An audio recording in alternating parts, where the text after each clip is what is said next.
Buen día, compañeros y maestra. Nuestro equipo expondrá la doctrina del liberalismo económico, en la que abarcaremos dónde surgió, algunos de sus tantos representantes, el cómo se vive hoy en día el liberalismo económico y las ventajas y desventajas de esta doctrina.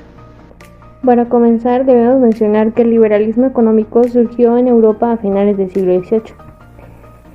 Algunos aportadores de esta doctrina fueron Benjamin Constant, Augusto Comte, Thomas Hill Green y el principal de ellos, Adam Smith.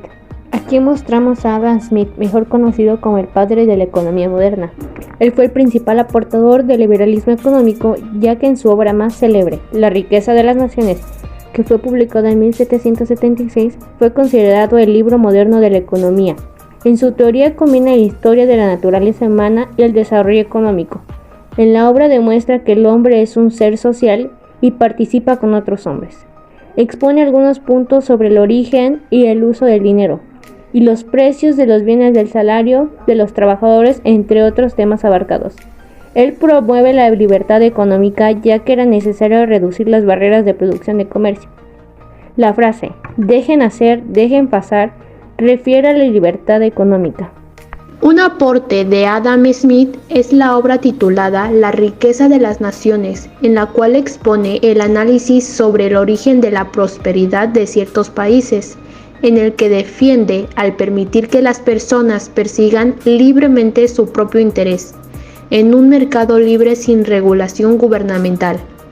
También demostró que la fuente de todos los ingresos radica entre la renta, los salarios y las ganancias.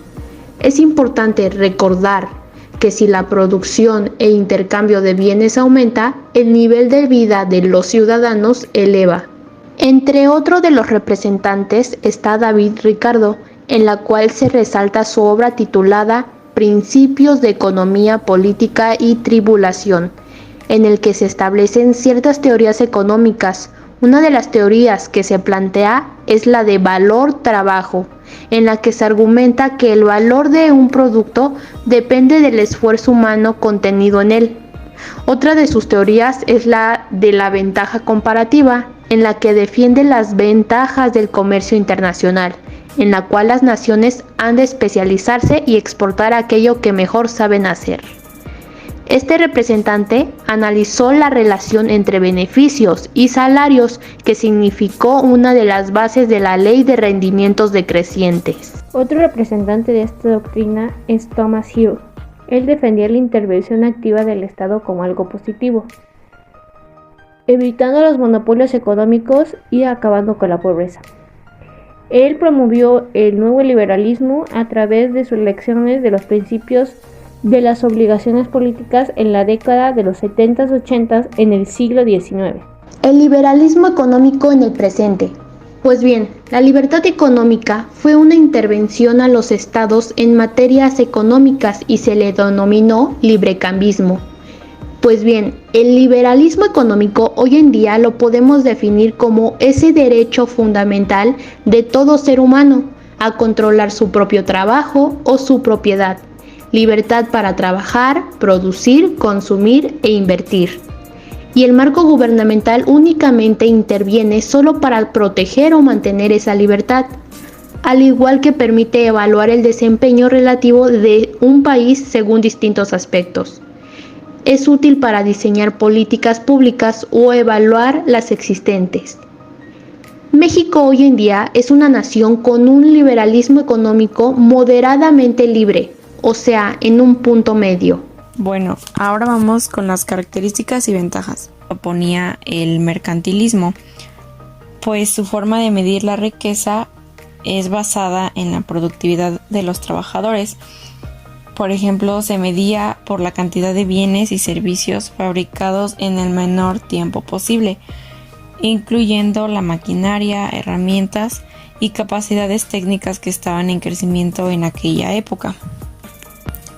Otra de las características del liberalismo es el Estado mínimo, recordando que en esa época estaba la monarquía, pues el Estado era dueño de toda la economía.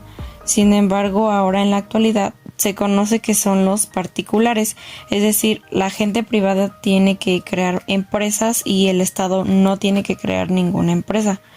Sin embargo, cabe resaltar que el Estado sí tiene una función.